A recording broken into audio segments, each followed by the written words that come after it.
여러분 안녕하십니까? KBS 아메리칸 뉴스입니다. 한인타운을 관할하는 올림픽 경찰서가 계속 유지될 수 있을 것으로 보입니다. 마이클 무어 LA 경찰국장이 오늘 직접 폐쇄가 거론되었던 3개 지역 경찰서를 유지하겠다고 밝혔는데 예산 감축으로 경찰 인력 축소는 여전히 우려되는 상황입니다. 김경일 기자가 취재했습니다. 지난 3주 전부터 LA 한인 상공회의소를 중심으로 13개 한인단체와 LA 총영사관, 타 커뮤니티로는 과테말라, 태국, 중국 등 각 커뮤니티 대표가 연합해 올림픽 경찰서 폐쇄 반대 온라인 서명운동을 전개했습니다. 이렇게 모인 17,334명의 소중한 지지 서명은 에릭 가세티 LA시장, LA시 의원, LA 경찰국장에게 전해졌습니다. 온라인 청원 서명은 에릭 가세티 LA시장과 15명의 LA시 의원에게 이메일로 전송했고 마이클 무어 LA 경찰국장에겐 17,000여 장의 청원서를 서류로 준비했습니다.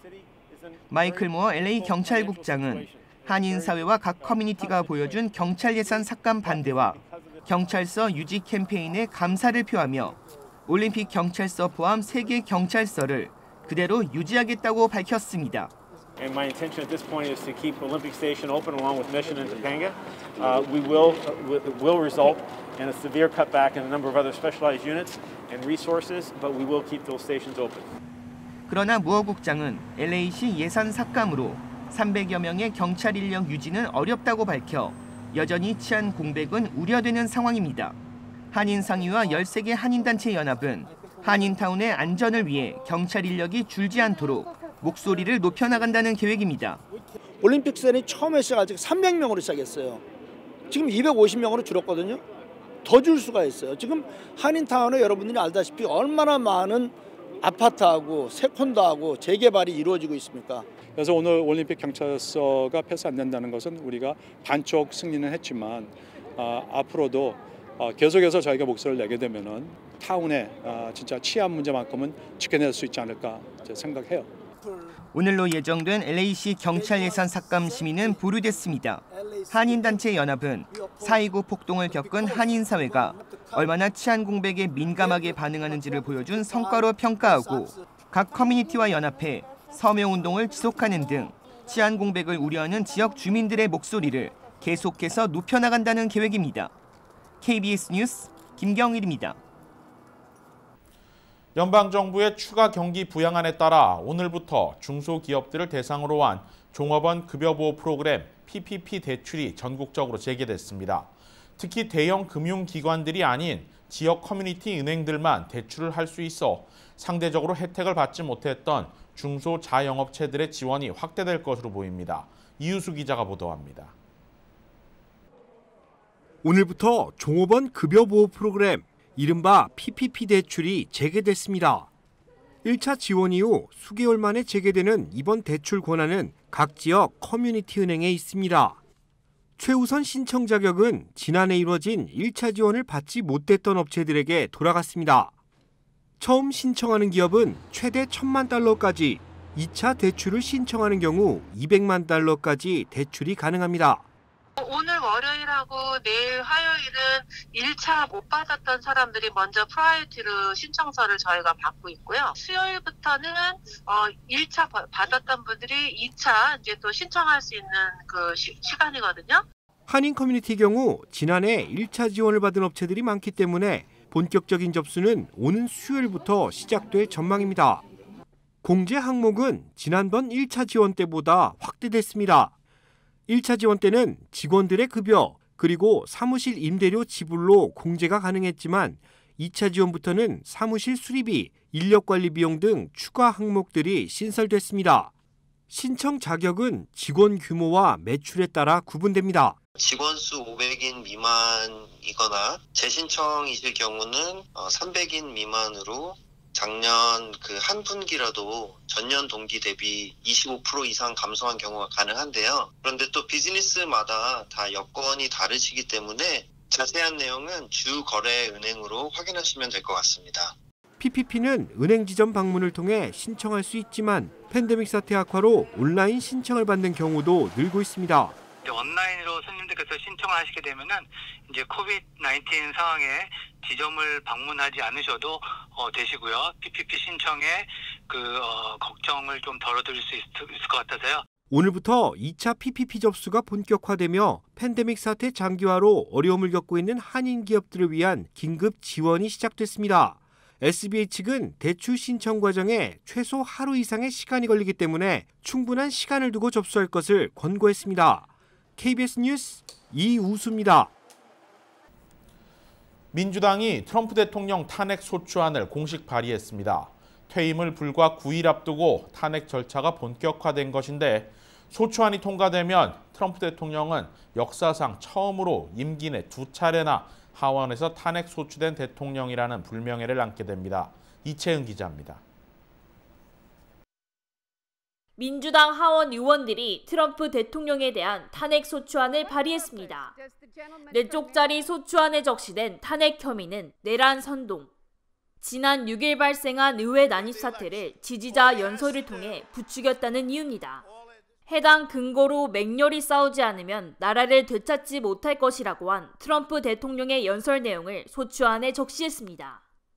또 트럼프 대통령이 국가안보와 민주주의를 위협했기 때문에 향후 공직을 맡을 수 없다는 내용도 담겼습니다. 4년 뒤 치러질 대선에서 트럼프 대통령의 재임을 막겠다는 의도입니다. 민주당은 이와 함께 수정헌법 25조를 발동해 트럼프 대통령을 해임하도록 촉구하는 결의안도 내놨습니다.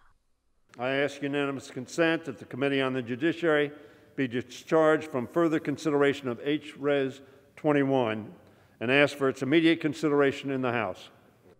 탄핵안은 오늘 13일 하원 본회의에서 표결이 붙여지면 통과가 유력합니다. 민주당이 하원에서 과반 의석을 차지하고 있기 때문에 절반 이상의 찬성표 획득이 가능합니다. 현재까지 민주당 의원 200여 명이 서명을 완료했습니다. 탄핵안이 하원을 통과하면 트럼프 대통령은 우크라이나 스캔들 이후 2번째 탄핵을 당할 전망입니다. 재임 중 2차례나 하원에서 탄핵안이 추진된 대통령이라는 오명을 안게 되는 겁니다. 다만 상원은 공화당이 우위를 차지하고 있어 3분의 2의 찬성을 얻어 통과되기란 사실상 불가능합니다. 트럼프 대통령의 퇴임을 불과 9일 앞두고 탄핵 절차가 본격적으로 시작됐습니다. 탄핵안이 하원에서 통과될 경우 트럼프 대통령은 역대 처음으로 2차례나 하원에서 탄핵이 소추된 대통령이 됩니다. KBS 뉴스 이채은입니다. 연방의사당 난입 폭력 사태와 관련해 캘리포니아주가 해당 범죄 현장에 가담한 주민들을 사법 기소하는 방안을 검토할 것으로 보입니다. 데이브 민 캘리포니아주 상원의원은 오늘 범죄 행위에 가담한 캘리포니아주 내 지역 주민들을 사법 기소할 것을 촉구하는 서한을 하비에르 베세라 가주 법무장관과 터드 스피처 오렌지 카운티 검사장에게 발송했다고 밝혔습니다. 데이브 민 상원의원은 서한에서 의회 민주주의를 파괴하는 행위에 상당수 오렌지 카운티 지역 주민들이 가담한 것으로 확인됐다고 밝혔습니다. 테러에 준하는 과격 행위는 지역 커뮤니티에도 심각한 위협을 끼칠 수 있는 만큼 주 정부가 직접 나서 이들을 색출해 기소 처벌해야 한다고 강조했습니다. 실제로 의사당 난입 사건 당시 숨진 한 명의 시위자는 오렌지 카운티 출신 거주민으로 확인되는 등 상당수의 오렌지 카운티 거주민들이 이번 의사당 폭력 사태에 가담한 것으로 알려졌습니다. 오는 20일 출범하는 조 바이든 행정부에 한인을 입각시키기 위한 노력이 계속 이어지고 있습니다. 미 전역의 한인 정치인들로 구성된 미주 한인 정치연합은 데이비드 킴 가주 교통청장을 연방교통부 부장관으로 인준할 것을 지지하는 공식 성명을 채택했습니다. 공식 지지 성명서에는 데이비드 킴 청장이 미 전역의 인프라 정책을 담당하는 핵심 부서에서 장관을 보좌할 수 있는 부장관직에 최적화된 인물이라는 점을 강조했습니다. 앞서 조 바이든 당선인은 차기 교통장관에 자신의 라이벌이자 정치 신예인 피트 부티지지 전 인디애나 사우스밴드 시장을 임명한 바 있습니다. 미주 한인 정치연합은 기대했던 한인 장관 탄생은 무산됐지만 비전문가 출신이 교통부 장관에 입각한 만큼 교통정책 전문가인 데이비드 킴 청장의 부장관 입각은 반드시 필요하다는 점을 인수위 측에 강조하고 있습니다. 또 차기 행정부가 성별과 다양한 인종별로 구성되고 있는 반면 아시안의 비중은 상대적으로 적다는 점도 계속해서 피력하고 있습니다. 캘리포니아주의 누적 사망자가 3만 명을 넘어선 가운데 기존 코로나19 검사 시설들이 백신 접종 장소로 전환되며 대응에 속도를 내고 있습니다. 샌디에고 파드레스 구장인 페코파크에 들어선 대규모 백신 접종 센터. 드라이브스루 방식으로 백신을 접종받는데 현재 하루 최대 2,500명까지 백신을 접종할 수 있습니다. But we're looking to ramp that up to 5,000 per day. They'll be going through 7 in the morning till 7 in the evening and vaccinating right now people in the phase 1A category, which are all of the healthcare workers. 확진자 100만 명 초읽기에 들어간 LA도 다저스 구장 내 코로나 백신 검사 시설을 오늘부로 종료합니다. 빠른 준비를 거쳐 다음 주 안으로 백신 접종을 위한 슈퍼스테이션으로 탈바꿈합니다. 캘리포니아주는 이번 주말을 넘기면서 코로나19 사망자 수가 3만 명을 넘어섰습니다. 대유행이 선포된 지난 3월 이후 1만 명 사망까지 6개월이 걸렸는데 이후 2만 명 그리고 3만 명까지 도달하는 데는 각각 한 달밖에 걸리지 않았습니다. 캘리포니아주는 지난 토요일과 일요일 이틀 사이 사망자만 1,163명에 달했고 일주일 평균 500명에 가까운 사람들이 목숨을 잃는 미 전국에서 가장 빠른 수치를 기록하고 있습니다. 이제 남은 희망은 빠른 백신 접종인 만큼 대규모 접종 시설들이 빠르게 들어서야 하는 상황입니다. 현재 캘리포니아주에서는 모두 58만 4천 회분의 백신 접종이 이뤄졌습니다. 전체 인구수의 1.5%에 불과한데 앞으로 백신 공급 속도는 조금씩 올라갈 것으로 보입니다. 게빈 뉴섬 캘리포니아 주지사도 오늘 초저온 보관 과정에서 자칫 폐기되는 백신이 생겨나지 않도록 백신 접종 대상을 의료계 종사자 외에 75세 이상 고연령 기저질환자까지 포함시키는 등 대상 확대를 발표했습니다. 뉴욕시도 오늘부터 백신 접종 대상자를 75세 이상 고령자와 필수 인력 등 다음 단계 그룹으로 확대합니다. 오는 15일까지 모두 12개 백신 센터가 들어설 예정입니다. 최유사 뉴욕 KBTV의 보도입니다. 베어드 블라스 뉴욕시장은 코로나19 백신 접종을 가속화하기 위해 각 별호별 백신 접종 센터를 마련하고 각 지역별로 단계적으로 운영에 들어간다고 밝혔습니다. 퀸스, 브루클린, 브롱스에 백신 센터 3곳을 어제 오픈한 데 이어 오는 15일에는 12개 백신 센터에서 추가로 접종을 시작할 예정입니다. 각 센터는 오전 9시부터 오후 7시까지 주 7일 하루에 5,000명에서 7,000명을 대상으로 백신 접종을 시행하게 됩니다.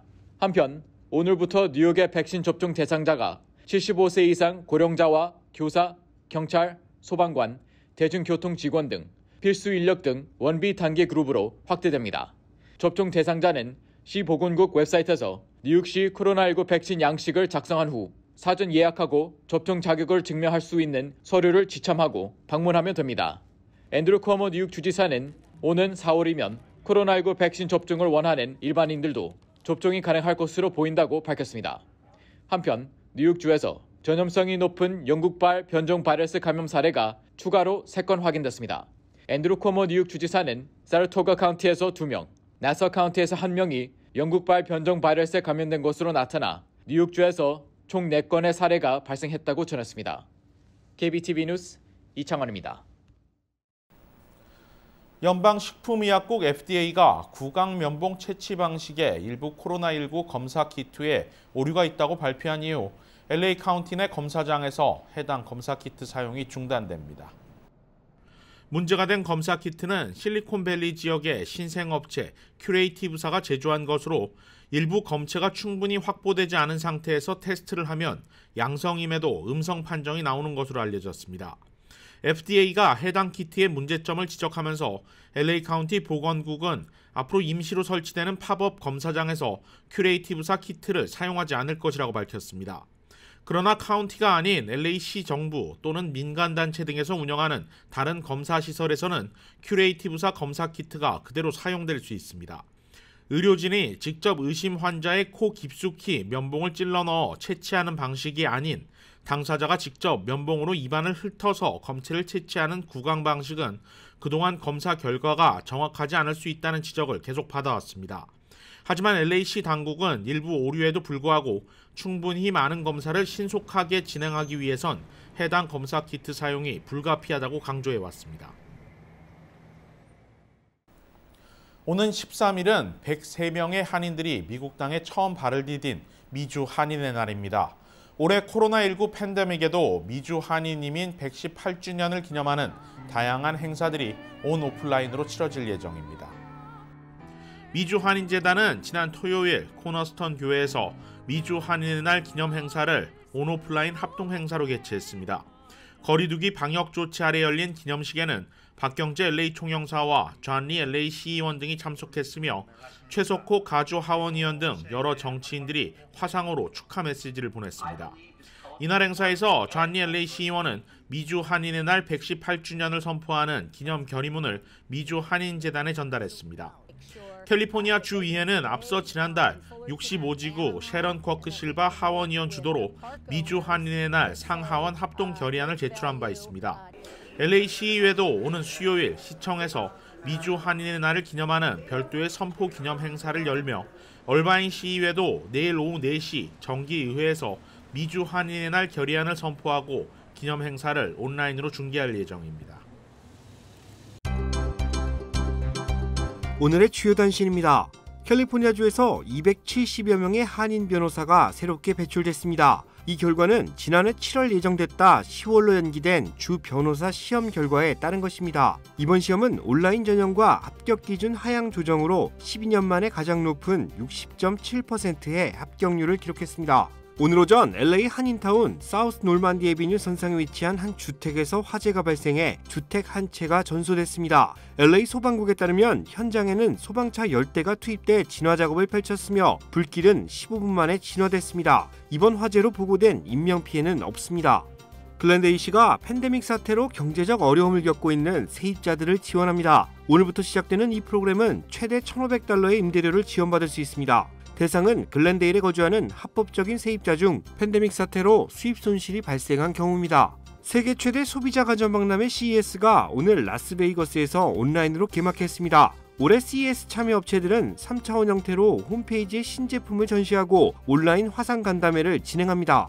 인도네시아 항공기사고에서 수습된 시신의 신원이 확인되기 시작했습니다. 관계당국에 따르면 현재까지 17구의 시신이 수습됐으며 이번에 확인된 시신은 사고기에 탑승한 남성 승무원으로 확인됐습니다. KBS 아메리칸 뉴스 마칩니다. 고맙습니다.